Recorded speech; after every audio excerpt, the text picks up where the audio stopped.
우리 지난주에는 사사기의 큰 그림에 대해서 살펴봤고요. 오늘은 특별히 사사기를 내용적으로 분석하면서 그 큰 그림이 어떻게 그려지고 처음부터 끝까지 유지가 되는가 하는 것을 살피는 시간 갖도록 하겠습니다. 특별히 이 사사기에 있어서 우리가 기억을 해야 되는 두 가지 큰 그림의 틀이 있습니다. 하나는 무엇이냐 하면 언약의 하나님을 기억해야 됩니다. 이 언약의 하나님이다라고 얘기할 때는 더 쉽게 얘기하면 신실하신 하나님, 신실하신 하나님. 그 신실하신 하나님이다라는 말은 약속하신 바를 반드시 이루시는 하나님. 또 신실하신 하나님은 결국 이스라엘 백성의 범죄에도 불구하고 용서하시는 하나님. 그 모습을 분명히 보여줍니다. 두 번째 큰 그림, 사사기 속에서 우리가 봐야 되는 것은 영적인 그 타락의 상황들이 점점 심화되고 있다는 겁니다. 그래서 이것을 역설적으로 보여주는 건 무엇이냐 하면 하나님의 나라의 임함의 그 원리들이 지금 없어지고 있는 것에 대한 탄식의 고발글입니다.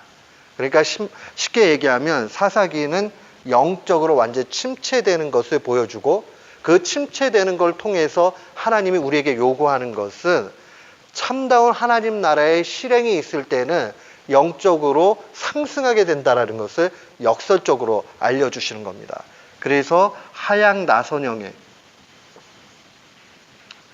그림이 이제 역설적으로 보여주는 것이고 실제 알려주고자 하는 한 가지는 우리가 하나님의 통치, 하나님의 나라라고 얘기했어요.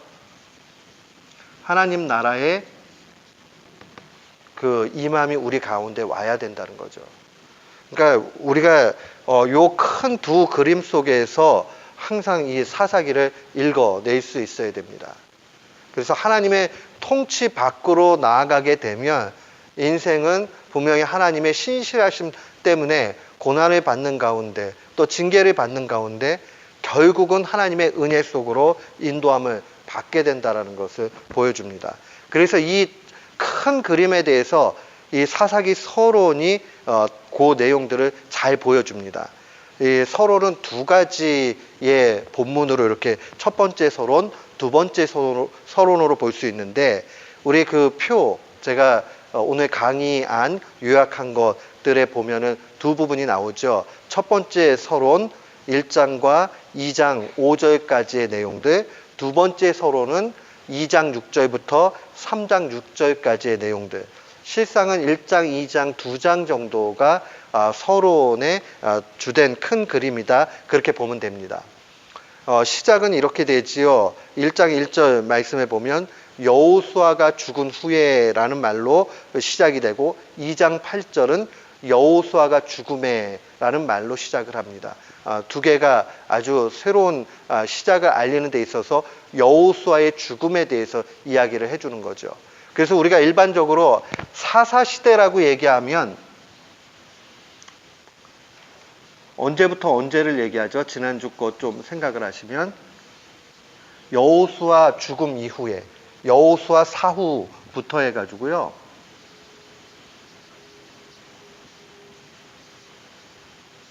사무엘까지. 그래서 사무엘 선지자는 마지막 사사이기도 하죠. 그래서 여호수아의 죽음부터 사무엘이 나오는 것은 그 이후에는 왕정이 시작이 되는 거죠. 그래서 출애굽의 시절이 다 끝나고 가나안 땅에 입성하고 그 이후부터 왕정이 오기까지의 그 중간 상황들을 사사시대다 그렇게 이야기를 합니다. 이 첫 번째 서론에서 얘기하는 것은 가나안 정복을 실패했다 하는 것을 알려주고 있고요. 그 다음에 이 가나안 정복의 실패라는 말은 뭐냐면 원래 주님의 명령 자체, 하나님의 명령 자체는 가나안 땅을 완전히 진멸해가지고 다 그 약속의 땅에서 이스라엘 백성들이 통치를 해야 되는데 그것이 완전히 일어나지 않죠. 그래서 부분적으로는 완전히 점령이 다 끝나지 않고 가나안 족속들을 완전히 다 몰아내지 못합니다. 그런 부분에 있어서 정복이 실패했다라고 첫 번째 서론은 이야기를 합니다. 두 번째 서론 부분은 결국 하나님 나라의 이행, 이게 나타나지 않았다는 거죠. 그러니까 하나님께서는 사사를 통해서 일을 하시지만 실상 진정한 사사, 진정한 왕으로서의 하나님의 위치가 있기를 바라셨던 거예요. 그러니까 하나님이 직접 통치를 하시는데 하나님의 하늘에서 천사 보내가지고 통치하는 게 아니라 사사를 통해서 통치하시려고 그렇게 하셨는데 결국은 이 일들도 이스라엘 백성들의 죄악 때문에 온전히 되지 않고 나중에 보시면 알지만 사사들의 타락은요 이루 말할 수가 없을 정도의 그러한 모습으로 나타납니다. 이것은 마지막 여호수아의 고별 설교하고도 내용을 같이 합니다. 여호수아서 23장과 24장은요 여호수아가 마지막 고별 설교를 하는 내용을 잘 요약하고 있습니다. 한마디로 얘기하면 가나안의 모든 것을 내어 쫓으라고 하는 것은 가나안을 지배하고 있는 신들을 섬기지 말라고 얘기하는 것이고 그들과 통혼, 결혼하지 말라고 얘기하죠. 왜 결혼하지 말라고 그러죠? 참 희한한 게 뭐냐면 결혼하면 이방의 문화가 들어오고 이방의 악한 쾌락을 추구하는 풍요를 추구하는 그러한 신들이 함께 들어오기 때문에 그러합니다. 우리는 이상주의 가운데 이런 생각하는 경우가 많아요. 어떤 거냐면 그러면은 이 가나안 문화들을 받아들이고 하나님의 문화로 바꾸면 되지. 이론은 가능해요. 그런데 실상은 불가능하죠. 왜요? 인간은 본디 이 죄악 가운데 있고 쾌락을 추구하고 풍요를 추구하기 때문에요. 하나님 나라의 원리가 그 자리에 설 수가 없어요. 인간의 죄성 자체가 불가능한 거죠. 결혼할 때 왜 믿는 사람들하고 서로 결혼해라 라고 얘기하냐면 이런 분들 계세요. 결혼할 때 안 믿는 사람은 결혼해가지고 전도하면 되지. 그게 그렇게 쉬운 문제가 되지 않은 거죠. 그게 쉬운 문제가 아니에요. 그렇게 이상적으로 되는 경우는 정말 많은 케이스 가운데서 아주 적은 상황들이죠. 하나님이 그 사실을 아시기 때문에 여호수아를 통해서 이방의 신들 그 다음에 통혼하는 것, 이 모든 것을 금지시키죠. 근데 이스라엘이 범죄를 저지르게 됩니다. 그 죄악의 내용이 뭐냐면 가나안 민족들과 언약을 맺게 되죠. 동맹을 맺는단 말이에요. 왜 동맹을 맺게 되냐면 정치적인 계산 때문에 그래요. 그러니까 동맹을 맺으면 최소한 동맹 국가이기 때문에 저들이 우리를 취하지 않는다, 침략하지 않는다 하는 그 안정감 때문에 그 선택을 한단 말이에요. 얼마든지 우리가 정치적인 선택으로 그렇게 할 수 있습니다. 그러나 정치적인 상식이 하나님의 법보다 앞설 수 없다는 것을 명확하게 보여줍니다. 우리가 신앙 가운데 살아갈 때 이런 선택의 기로가 참 많이 있을 수 있어요. 이렇게 하면 세상적으로 똑똑한 건데 꼭 그렇게 그 세상적으로 똑똑한 걸 포기하고 가야 되는가 라는 생각이 들 때가 있어요. 근데 사사기의 기점으로 보면 우리는 하나님의 법을 우선해야 한다는 겁니다. 그리고 그들이 결국은 통혼을 통해서 가나안 신들을 받아들이게 되는 어려움 속에 놓이게 되지요. 여호수아서 24장은 세겜 땅에서 모압 평지에서 언약을 맺었던 그 모습이 이제 요단 서편으로 넘어가게 되면서 세겜 땅에서 다시 재현이 된다라고 분명히 말씀을 드렸죠. 세겜 땅에서의 언약 체결 의식을 통해서 거기서 선포되는 건 뭐냐면 하나님의 나라예요. 진정한 왕은 하나님이다. 이스라엘을 통치하는 진정한 왕은 하나님이다. 이렇게 얘기하는 것이고요. 이것을 예수님의 복음의 표현대로 얘기하면 회개하라 천국이 가까이 왔다라고 얘기했을 때 천국의 개념은 두 가지 성격이 있죠. 하나는 우리가 정말 죽으면 가는 천국이 있고요. 또 하나는 부분적으로 우리가 경험하지만 이 땅 가운데 임한 하나님의 나라. 더 쉽게 얘기하면 하나님이 우리 삶 가운데 간섭하시고 통치하시는 것을 총칭해서 하나님의 나라라고 그렇게 이야기하죠. 우리가 주님 이렇게 얘기할 때 주님이란 뜻이 뭐예요? 나는 종이고 하나님은 주인입니다. 이 뜻이죠. 종의 역할은 뭐 하는 거예요? 주인이 시키는 대로 하는 거죠. 그럼 주인이 지배하는 거죠. 그게 하나님 나라예요. 근데 만약에 주인을 지배받지 않으려고 하고 독립이 되려고 그러고 그렇게 하면 그때 우리는 반역이라는 말을 사용할 수 있죠. 그 반역 자체는 결국 하나님 나라와는 완전히 상관없는 일이 되고 맙니다. 그런데 이러한 여호수아서 24장에 오직 진정한 왕이 하나님 한 분이다라고 알려주고 있는 것에 대해서 이스라엘 백성들이 가나안 신들을 섬기는 걸로 이미 다 죄악을 범하게 되는 것을 보게 됩니다. 그 나중에 보게 되면요, 2장 17절 같은 경우에 그들이 사사들의 이야기도 듣지 않고 무시하는 것을 보게 됩니다. 우리가요, 하나님의 엄연한 명령의 말씀에 대해서 듣지 않을 때 자칫 잘못하면 바른 말씀의 선포에 관한 거절뿐만 아니라 그런 가르침과 사람들에 대해서도 거부할 수 있다는 것을 분명히 기억을 하셔야 됩니다. 그러면서 이제 우리가 3장 7절부터 11절에 보면 첫 번째 사사가 나오게 됩니다. 누구죠? 첫 번째 사사는요, 온니엘이에요.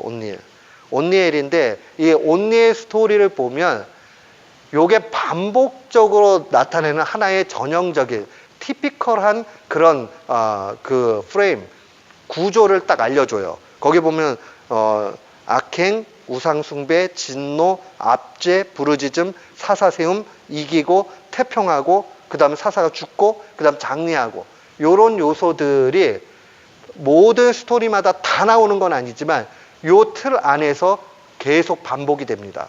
뭐 어떤 부분은 뭐 장례가 안 나타나기도 하고 그러지만 기본적인 요 요소들이 대부분 다 스토리 안에 들어오게 됩니다. 이 사사가 보통 사사기에 언급되고 있는 사람들이 13명인데요.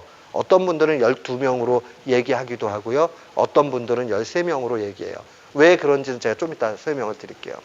그런데 거기에서 소사사들, 소사사는 능력이 적어서 소사사가 아니라 그 사사에 대한 언급의 내용이 적기 때문에 그래서 소사사사 이렇게 얘기를 하는 거죠.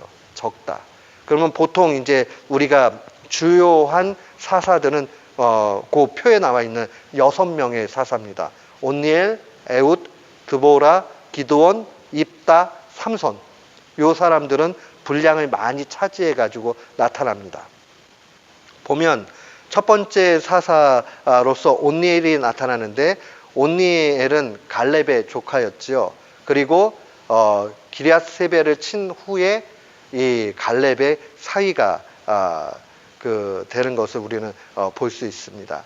이때 당시에 압제자는 메소포타미아의 구산 리사다임이라는 사람인데 이 구산 리사다임이라는 말이 악하고 악하다 이런 뜻이에요. 이중 악함.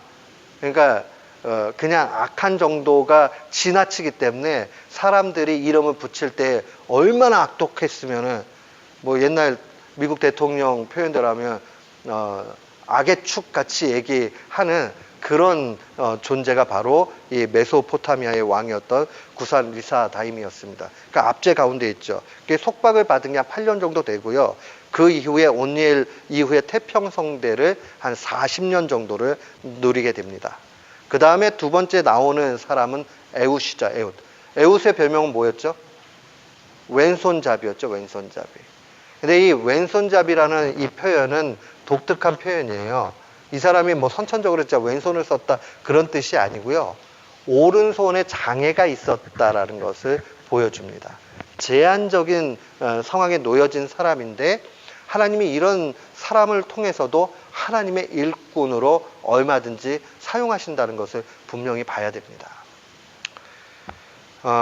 제가 언젠가 한국에 있을 때 저희 담임 목사님이 목회학 박사 가정하는데 조금 제가 옆에서 자료들을 정리해 드려야 될 일들을 함께 한 적이 있습니다. 보면은 옛날에 그 히스토리, 한국 히스토리 보면 고신 쪽 같은 경우에는요, 제가 있을 때만 해도 그랬어요. 목사님이 장애가 있으시면 목사 안수를 안 주셨어요. 이게 너무 문자적으로 하다 보니까 지금은 아마 안 그럴 거예요. 뭐 잘은 모르겠는데 옛날에는 정말 그랬어요. 목사님이 신체 장애가 있으면 못 받도록. 근데 저희 때는 이제 논란이 됐던 저희 동기 전사님이 한 분 계셨어요. 이분이 이제 신체 장애이기보다는 안면에 장애를 좀 갖고 계셨는데, 좀 표현이 뭐하지만 다른 사람들이 볼 때에 좀 부담스러운 그런 그 얼굴의 상황이 있으셨어요. 그러니까 이분을 목사 안수를 줘야 될까 말아야 될까에 대한 논란이 있었죠. 결국은 그분은 받으셨어요. 그때의 근거가 되었던 또 한 내용들이 왼손잡이 에웃에 대해서 장애가 있었으나 하나님의 일을 하는 데는 크게 문제가 되지 않는다. 오늘날의 미국 현실에서는 그게 뭐가 문제가 되겠어요. 그러나 불과 얼마 10여 년 전만 해도 그것이 한국교회 안에 논란이 될 정도의 상황이었다 하는 거죠. 그리고 실제로 장애인들에 대한 편견 같은 것이 우리도 모르는 사이에 있습니다. 지금 많이 좋아졌지만 옛날 저의 부모님 세대만 해더라도 장애 있는 분들이 있으면 저주받았거나 뭐 부모의 죄 뭐 이런 식으로 보는 시각들이 있잖아요. 근데 기독교 신앙 안에서 말씀을 우리에게 분명히 알려주잖아요. 예수님이 하나님의 영광을 위해서 나면서 앞을 못 볼 수 있다라고 말씀하시잖아요. 그리고 또 우리도 다 잠재적인 장애인일 수 있어요. 사고 나면 얼마든지 우리도 장애를 입을 수 있잖아요. 그런 면에서 볼 때 장애인들에 대한 편견 이런 것들은 우리 교회만큼은 더더욱 좀 없어야 되고요. 그 분들이 얼마든지 주의 일들을 더 열심히 감당도 할 수 있다 하는 그 마음을 가져야 됩니다. 이 에웃은 모압 왕 에그론의 그런 속박에서 벗어날 수 있도록 그렇게 하나님께서 인도해 주셨고요. 모압 사람 1만 명을 살해하도록 그렇게 명령을 했던 걸 보게 됩니다. 그 다음에 드보라가 나오죠. 드보라, 여자 사사. 참 성경에 나오는 소수의 아주 강력한 리더십 가운데 한 분이 드보라인데, 이분은 남편도 있었죠. 분명히 여자 사사였고요. 이 드보라를 도왔던 또 다른 사사로 카운트하기도 하고 안 하기도 합니다. 누구죠? 드보라를 도왔던. 잘 모르세요? 우리 그러면 성경 하나 좀 봅시다. 그러면 사사기요. 그러니까 좀 집에 가셔가지고 꼭 읽으셔야 돼요.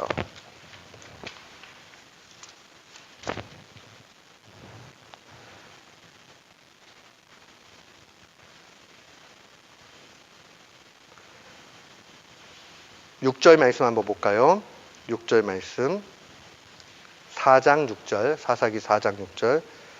드보라가 보내어 아비노함의 아들 바락을 납달리 게데스에서 불러다가 그에게 이르되 이스라엘 하나님 여호와께서 이같이 명하지 아니하셨느냐 이르기를 너는 납달리 자손과 수불론 자손 1만 명을 거느리고 다볼산으로 가라 라고 얘기를 합니다. 여기 한 사람이 등장을 하죠. 바락. 이 바락이라는 사람이 이 여사사 드보라와 더불어서 함께 사역을 했던 그러한 사람입니다.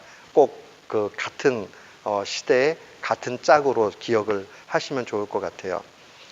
이 압제자를 보면요, 가나안의 왕이었던 야빈이었고요, 군대 장관 시스라가 등장을 합니다. 헤벨의 아내였던 야엘이라는 여인이요, 기지를 발휘해가지고 이 간자놀이에 말뚝을 박아가지고 이 시스라를 죽게 만들죠. 근데 옛날이나 지금이나 이거 굉장히 큰 의미가 있는 게, 여인의 손에 장수가 죽은 것은 엄청난 수치일 뿐만 아니라요, 이거는 전쟁에 완전히 기가 다 꺾여버리는 그런 일들로 놓여지게 됩니다. 그렇기 때문에 하나님께서 연약한 여인의 손을 통해서도 구원을 이루신다라는 이 구속의 큰 그러한 손길, 그것을 암시적으로 함께 보여줍니다.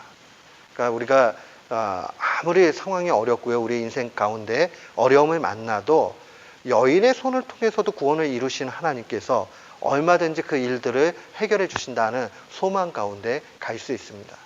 그 다음에 5장으로 가면 아주 유명한 드보라의 노래가 기록이 되어 있습니다. 그리고 나서 6장부터 8장에 이르기까지는 기드온이 나타나는데, 이 기드온부터 이제 시점을 잘 보셔야 돼요. 기드온 이후부터 점점 이제 문제가 생겨나기 시작을 합니다. 태평성대했던 시간들이 줄어들고요, 속박의 시간들이 역전되면서 점점 많아집니다. 기드온은 하나님 앞에 굉장히 큰 은혜를 입었던 사람입니다. 그리고 하나님의 사사가 분명히 많습니다. 근데 기드온 이후부터 기드온이 얼마나 이 사사로서 점점 타락해 가는지부터 해서 마지막 삼손에 이르기까지 그 절정을 다 보여주는 게 사사기의 내용입니다. 만약에요, 뭐 적절한 그런 비교라고는 볼 수 없지만, 교회의 양들의 영적인 책임을 져야 되는 교회의 지도자들이 사사의 역할을 감당했다라고 얘기하면 이게 얼마나 참혹하게 큰 문제로 갈 수 있는가를 명백하게 보여줍니다. 기드온은 소명을 받은 이후에 바알과 아세라의 그 신전을 다 회파시킵니다. 그리고 그가 하나님 앞에 그 표적을 구하잖아요. 표적을 구할 때 이 미디안의 압제로부터 이길 수 있는 그 표적을 구하게 될 때 하나님 정말 우리와 함께 하시고 구원하시겠는가 하는 것을, 그래서 그가 요청한 거는 양털 표적이었지요. 그래서 한 번은 모든 양털 위에만 이슬이 내리고 뒤에 옆에는 다 말라 있고, 또 한 번은 반대로 다른 데는 다 이슬이 내리고 양털 위에는 안 내리고 하는 두 번의 일들을 통해 가지고 합니다. 이거에 대해서도 학자들 간의 해석이 조금 다르기는 해요. 이게 하나님을 시험한 거냐, 신뢰하지 못해서 그런 거냐, 그런 건 아니다, 뭐 논란은 있지만, 어찌되었던 하나님께서 진노하시지는 않으신 걸 볼 때에 충분히 이 표적 구하는 일들이 하나님 앞에 죄만큼 그렇게 되지는 않았다 하는 것을 볼 수 있습니다. 그래서 미디안과 전투를 하는데 믿음이 커졌던 이 기드온은 300명의 용사를 가지고 가서 대적을 하죠. 근데 재밌어요. 거기 보면 전투하는데 군사 300명 하고요, 나팔 항아리 횃불을 가지고 싸운단 말이에요. 한번 잘 생각해 보세요.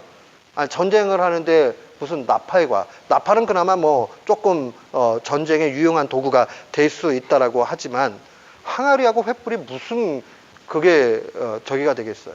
뭘 얘기할까요? 하나님이 함께 하시면 무기가 중요하지 않고, 무기 따위로 싸우는 싸움이 아니라 이 영적인 싸움은 하나님이 함께 하시느냐 함께 하지 않느냐에 달려있다는 것을 아주 정확하게 보여주는 겁니다. 우리의 인생도 마찬가지죠. 우리의 놓여진 현상이 정말 부유하고, 그 다음에 많이 배우고, 그 다음에 내수 있게 있고, 이래야지만이 하나님을 잘 섬길 수 있는 것이 아니라, 우리가 하나님의 인도함을 받고 하나님이 우리와 함께 하시면, 우리가 비록 이 땅 가운데 연약한 상황에 놓여져 있어도 그것은 문제가 되지 않는다는 것을 역설적으로 또 보여준다, 볼 수 있습니다. 그리고 나타나는 게 이제 제가 여기에 좀 적기가 좀 뭐해가지고 적지는 않은데, 기드온이 자녀가 70명입니다. 70명. 아들만 70명입니다. 아들만 70명이라는 것이 무엇을 얘기할까요? 와이프가 많았다라는 걸 얘기하죠. 한 여인이 70명을 낳을 수는 없잖아요. 뭐 기네스북에 오른 사람은 뭐 60몇 명인가 뭐 있다는 것 같긴 한데, 그건 불가능하잖아요. 그러면 뭘 얘기할까요? 이 자체가 얘기하는 것. 얼마나 사사로서의 영적인 일을 감당해야 되는 이 사사가 타락 일로로 가고 있는가? 그리고 사람들이 이것을 갖다가 막아내지 못하는 그런 일들이 분명히 나타나죠. 사람들은 오히려 기드온에게 왕이 돼달라고 요청을 하잖아요. 근데 기드온이 얘기하죠. 아니, 우리의 진정한 왕은 하나님이야. 여호와 하나님이 진정한 왕이지라고 그럼 고사를 해요. 그럼에도 불구하고 말로는 그럴싸히 다 얘기했지만 자기의 삶 가운데서는요, 쾌락을 추구하는 가나안의 문화 가운데 자기도 그대로 가고 있다는 것을 보여줍니다. 여기서부터 이제 문제가 더 크게 나타나기 시작을 합니다. 나중에 그 얘기는 제가 더 하고요. 그 다음에 이제 입다가 나타납니다. 10장부터 12장 사이에요. 여기에는 블레셋과 암몬, 에브라임과의 내전이 기록이 되어져 있고요. 속박이 18년인데 태평은 6년만 나오죠. 근데 여기 입다도 참 재밌어요. 기생에게서 출생한 아들이 입다입니다. 기생에게서. 이스라엘 공동체 안에서 기생은 추방돼야 되는 인사 목록 중에 한 사람입니다. 그 출신을 하나님께서 지금 사사로 세우셨습니다. 잘못된 서원으로 인해서 딸을 잃게 되는 일들도 분명히 나타나죠. 이게 딸을 잃는 이 부분에 대해서도 학자들 간의 해석이 여러 가지예요. 정말 그 불에 바쳤겠네. 이방신 가운데 몰렉이라는 신을 섬기는 그 무리들은 자신들의 딸이나 자녀를 실제로 바치기도 했어요. 그거의 연장이 아니겠느냐 해석하는 사람도 있고요. 그건 말이 안 된다. 문자적으로 해석하면 그렇게 해석할 수 있어요. 그런데 하나님이 그런 사람을 사사로 세웠겠느냐. 다만 이 자기가 서원한 대로 했다라는 요 표현으로 봤을 때 마치 오늘날로 얘기하면 이 딸이 평생의 사역자로 주님 앞에 헌신하면서 살게 됐다 하는 걸로 영적인 해석을 해야 되지 않느냐, 그런 학자들도 있습니다. 복음주의권 안에서도 양쪽을 다 지지를 합니다. 여러분, 뭐 중요한 것은 어찌되었던 이 입다가 섣부른 그러한 서원을 했다 하는 것은 우리가 볼 필요가 있습니다. 그리고 우리가 잘 아는 이제 삼손 스토리죠. 삼손은 원래부터 나실인이었죠. 나실인은 어떤 사람을 나실인이라고 얘기합니까? 구별된 사람이죠. 구별된 사람. 하나님이 특별하게 하나님의 일꾼을 쓰기 위해서 구별되어 있는 사람이 나실인이었어요. 이들은 포도주, 독주를 가까이 하지 않고요. 또요, 시체를 가까이 하지 않죠. 또 머리에 칼을 대지 않아요. 머리 자르지 않죠. 이게 아주 독특한 그런 상황에 있는 나실인으로 출생을 합니다. 그러나 아주 블레셋의 여인 가운데 드릴라를 통해 가지고 유혹에 빠지게 되죠. 그 얘기는 뭐냐면 분별력을 사사가 되어서 놓쳐버리게 됐다는 거고, 여인의 아름다움 때문에 쾌락 가운데 있게 됐다는 겁니다. 그러니까 항상 타락은요, 묘하게도 영적인 타락은 성적인 타락과 맥을 같이 하게 되고, 영적인 타락은 영적 분별력을 잃게 하는 그런 일들과 맥을 같이 한다는 것을 보게 됩니다. 요게 주요 사사들의 내용들의 큰 그림이에요. 그 다음에 막간에 중간중간에 등장하는 소사사가 7명이 있어요. 7명이 있는데 보세요. 삼갈이라는 사람은 3장 31절 5장 6절에 등장을 하는데, 소모는 막대기로 600명을 죽였다라고 얘기하고요. 제가 지금 얘기하고 싶은 거는 이제 기드온의 아들 가운데서 이제 아비멜렉이 나타나죠. 기드온이 첩이 많이 있었는데 그 첩 아들 중에 하나예요. 아들이 70명이었는데 자기 빼고 막둥이 요담 빼고 68명을 죽입니다. 연쇄 살인범보다 더한 거예요. 한번 생각을 해보세요. 자기 혈육이에요. 어찌되었든지 간에요. 근데 자기가 왕이 되고자 그렇게 하면서 스스로 왕이 되지요. 그리고 세겜을 통치하게 됩니다. 큰 혼란 가운데 있게 됩니다. 아비멜렉은 실제로 자기가 왕이 되려고 하는 반역의 사사의 전형을 이야기합니다. 우리 여기서 하나 좀 생각을 해봐야 돼요. 종종요, 정말 신앙적으로 보고 뭘 봐도 타락하고 문제가 있는데 그 교회가 여전히 그냥 유지가 되고 이렇게 갑니다.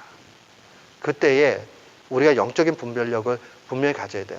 하나님이요, 잘못된 거 보시고도 묵인하시는 게 아니라 회개할 시간들을 충분히 주십니다.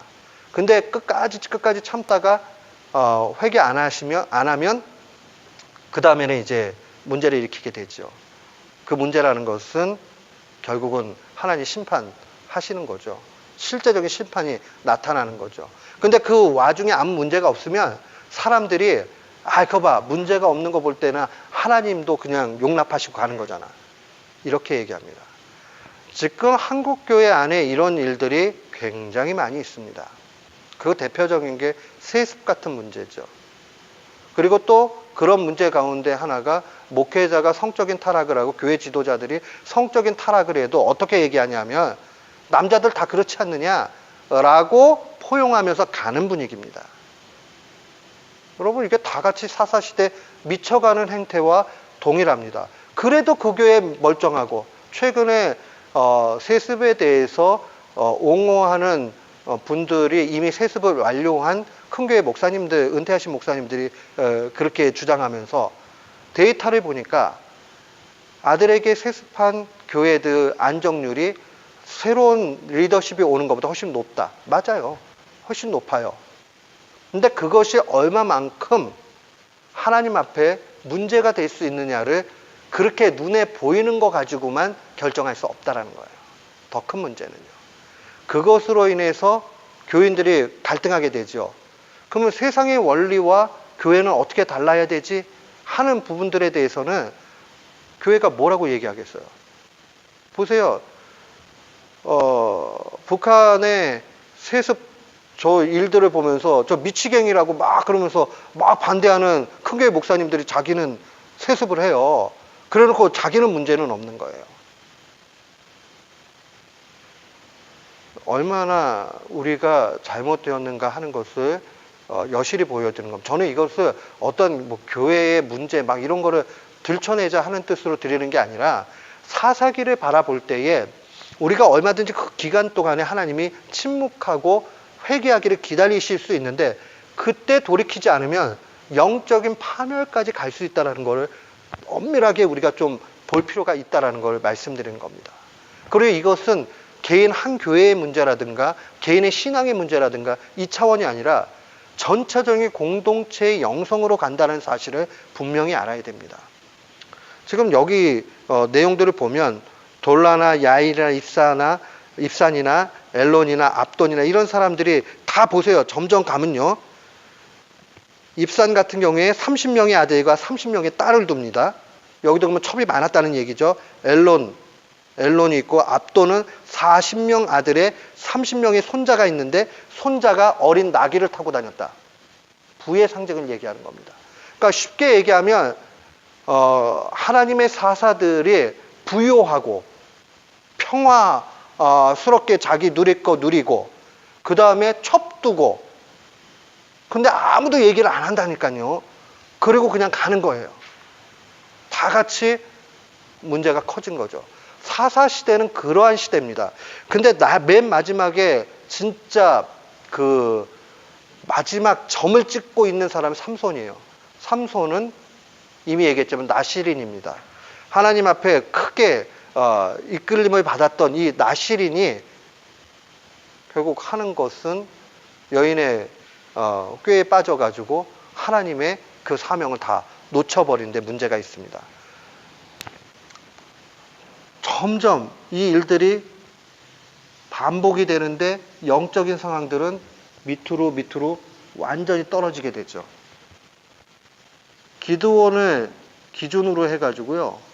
이게 쭉 영적으로 떨어지고 삼손에 있어서 최고의 모습을 보여주게 된다 하는 것을 봐야 됩니다. 사사기는 우리에게 그래서요. 하나님의 통치를 벗어나게 되면 인간이 얼마나 타락할 수 있는지 경고의 메시지로 보여주는 거예요. 이 사사들이 하나님과의 관계가 없었겠습니까?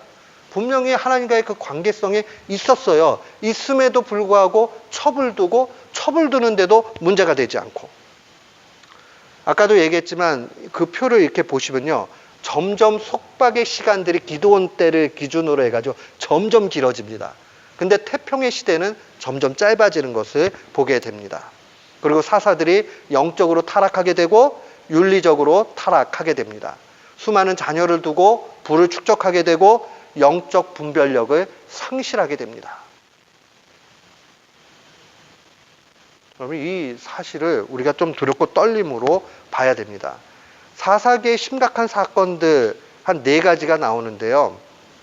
기드온이 첩을 두는 것뿐만 아니라 사람들이 열광했거든요. 기드온한테. 기드온이 통치하니까 너무 좋다, 이렇게. 이 열광주의를 조심해야 돼요. 그러고 나니까 우리의 왕이 돼달라 그러는데 기드온이 아이, 왕은 하나님이 진정한 왕이야 라고 얘기하고 대신 니네 가지고 있는 금부치 좀 갖고 와봐, 이렇게 했어요. 그때 정말 금부치를 다 갖고 왔어요. 그거 가지고 제사장의 옷이었던 에봇을 제작을 합니다. 우림과 둠밈을 자기 주위에 둡니다. 그것은 제사장들이 관여해야 되는 일이었는데 이 사사였던 기드온이 그것까지도 접수하려고 합니다. 뭘 얘기할까요? 지금 영적인 일에 대해서도 자기 권한에 있다라고 착각하면서 자기 분수를 모르고 자기 위치를 모르고 그 혼란한 가운데 가는 거죠. 그러니까 하나님에 대한 두려움이 상실되고 있다는 것을 분명히 보게 됩니다. 아까도 얘기했지만 아비멜렉 잔혹한 살인을 하죠. 형제 68명 죽이고 스스로 왕이 되면서 하나님의 왕되심의 반역으로 나타납니다. 반역의 사사입니다. 그 다음에 또 보면 미가의 신상 사건이 있습니다. 엄마 부자였어요. 미가라는 사람이. 근데 가만 보니까는 종교 장사하면 잘 될 것 같아요. 근데 자기가 혼자 할 수가 없으니까 어디 이렇게 보니까는 레위 지파들이 각 성읍에 이렇게 흩어져 가지고 살 수 있었잖아요. 어디 멀리 레위 지파 좀 그 흔적이 있는 소년을 월급 레위인으로 채용을 합니다. 그리고 나서 자기가 실제적인 소유를 가지고 가는 거죠. 그러니까 월급 레위인을 제사장을 갖다가 두고요. 그 다음에 종교 장사하고 있는 거예요. 정말 무서운 일이죠. 사사시대에 일어났던 전형적인 일입니다. 그 다음에 레위인의 첩사건이라는 게 있습니다. 레위인은 제사장 지파죠. 근데 제사장 지파가 또 첩이 있어요. 그러면서 얼마나 엄청난 일을 하냐면 이 첩이 못 살겠다 그러고 이제 자기 친정으로 있는 베들레헴으로 가게 됩니다. 그래서 이제 레위인이 가가지고 첩을 달래가지고 이제 집으로 데려오려고 해요. 근데 데려오려고 하다가 그만 이제 불량배들을 만나게 됩니다. 근데 불량배를 만나게 되는데 그 집주인이 이 사람들은 귀한 손님들이니까 이 사람들을 건들지 마라 그러는데도 결국은 자기 목숨의 위태함을 느꼈던 레위인이 이 자기 첩 여인을 보호하기는커녕 불량배들한테 순순히 착 내줍니다. 그리고 그 불량배들이 능욕을 한 다음에 이미 죽여요. 그러고 나니까는 이 레위인이 그거를 갖다가 12지파에게 택배로 보냅니다. 진짜 뭐 택배로 보냈다 그렇게 생각하시면 안 되고 12조각을 사람을 내 가지고요. 그 다음에 각 지파한테 주면서 이게 베냐민 지파의 소행이다라고 하면서 그들을 끄집어내라 하면서 싸움을 거는 거죠. 그러니까 11지파가 연합을 해가지고 베냐민 지파를 향해가지고 이제 이게 뭐냐라고 하면서 그 사람들 색출해가지고 빨리 보내라 이렇게 얘기했는데 베냐민이 기분이 딱 상하니까 우리는 못 내놓겠는데 색출을 못 하겠는데 이렇게 나온 거예요. 그러니까 자기네들끼리 또 싸움이 거기서 엄청나게 벌어지게 되는 그런 사건이 됩니다. 보세요. 레인이 첩 있는 것도 이상한데 걷다가 그 시신을 훼손시켜가지고 이게 얼마나 잔혹함을 그대로 보여주는가. 그 다음에 미가라는 사람이 고용 레인을 두고 그렇게 살아가는 거. 다 문제 투성이죠. 그리고 나시린인 삼손이 완전히 두 눈이 뽑히도록 그렇게 넘어지게 되는 거. 이게 전체적인 큰 구도 안에서 사사기가 얼마나 절망 가운데 가고 있는가 하는 것을 보여줍니다. 그러나 그럼에도 불구하고 우리가 기억을 해야 되는 것은요, 하나님께서 이 타락한 이스라엘이 하나님 앞에 압제에 못 이겨서 간구하고 부르짖을 때마다 은혜를 베푸시고 태평함을 또한 주셨다는 사실입니다. 그런 의미에서 보면 우리가 하나님 앞에 정말 회개하는 일들이 얼마나 귀중한가 하는 것을 또한 봐야 됩니다. 죄가 발견이 되면 하나님 앞에 회개할 수 있는 사람, 그 사람이 귀한 사람입니다. 또한 동시에 하나님께서는 이 어둠의 상황들 가운데서도 사무엘 시대를 지나고 왕정을 통해서 또 하나님께서 그 왕들을 통한 하나님의 은혜를 베풀어 주신다는 것을 볼 수 있습니다. 하나님의 신실하심이죠. 끊임없는 그의 사랑, 반드시 이루시는 하나님의 사랑, 그 모습이 있습니다. 그 사사기를 읽으시면서 하나님 나라가 내게 임해야 되겠다, 내가 죄와 멀리 돼야 되겠다 하는 것을 분명히 기억해야 됩니다. 오늘날에도 마찬가지죠. 예수 믿기 때문에 그거로 끝나는 것이 아니라 예수님을 구주로 영접하기 때문에 그의 통치를 받고 영적으로, 도덕적으로, 또 윤리적으로 타락의 길에서 벗어날 수 있기를 정말 하나님 앞에 간절히 간구하면서 쌓아 나가야 됩니다. 세상은 가나안이에요. 그래서 우리에게 풍요, 물질 만능주의로 유혹을 하고요. 또한 우리에게 쾌락주의, 야, 좋은 거 얼마나 많은데 라고 하면서 평안함과 안락을 우리에게 유혹합니다. 그러나 믿음 안에서 그것을 거절할 수 있는 것이 필요합니다. 우리에게 진정한 사사의 모형은 결국 예수 그리스도인 것이고, 예수님의 명령은 우리가 작은 사사들이 되어져 이 어두운 세상 가운데 바로 살기를 원하십니다. 우리가 거창하게 사사가 되고 이런 다짐을 하자는 뜻 아니고요. 우리에게 놓여진 상황들 속에서 어떻게 하든지 죄와 싸우면서 세상의 원리와 타협하지 않고 살 수 있는 신앙인이 되는 것, 그거에 힘써 나가야 됩니다. 우리 교우들은요, 사사기를 읽으면서 영적으로 이렇게 퇴락할 수 있는 상황들 속에서도 하나님의 신실하심을 바라보고 낙심하지 않고 정말 싸우면서 가야 되겠다. 세상 사람들 다 약삭빠르게 살면서 자기 좋은 거 다 취해가지고 가는데 나 홀로 믿음 지키겠다고 가는 게 얼마나 어려운 일인지 몰라요. 그러나 그렇게 해야 됩니다. 그래서 신앙의 길은 외롭습니다. 신앙의 길은 고독합니다. 그러나 그 일들이 맨 마지막에 보면 헛된 일이 아니다 하는 것을 분명히 기억하셔야 됩니다. 오늘 그 사실을 좀 기억하시면서 우리 그 사사기 전체를 읽고 그렇게 가셨으면 좋겠습니다. 오늘까지 이렇게 사사기는 2주에 걸쳐서 마치고요. 다음 시간에는 사무엘서를 하도록 하겠습니다. 우리 지금 한 50분이니까요. 10분 정도 시간인데 5분만 조금 쉬시고 또 이야기도 나누시고요. 그 다음에 우리 한 5분 전부터 찬양 하나님 앞에 드리고 오늘 1일 부흥회로 그렇게 올려드렸으면 좋겠습니다. 수고하셨습니다.